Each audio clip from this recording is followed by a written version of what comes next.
YCP అధినేత జగన్ పై మంత్రి సవిత తీవ్ర విమర్శలు చేశారు. జగన్ ను బీసీల ద్రోహిగా అభివర్ణించారు.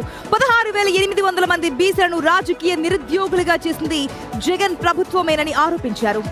బీసీలకు 34% రిజర్వేషన్లు కల్పించిన ఘనత చంద్రబాబు ప్రభుత్వానిదేనన్నారు.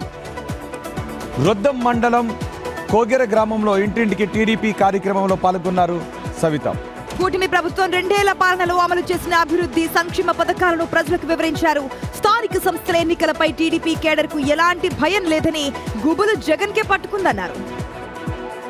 జగన్మోహన్ రెడ్డి గారు బీసీల గురించి మాట్లాడే అర్హతే లేదు. జగన్మోహన్ రెడ్డి గారు నా బీసీలు అని చెప్పి ఓటేయించుకున్న తర్వాత మరి బీసీలను రాజకీయంగా ఏ విధంగా దెబ్బతీశారో మీరు అందరూ చూశారు.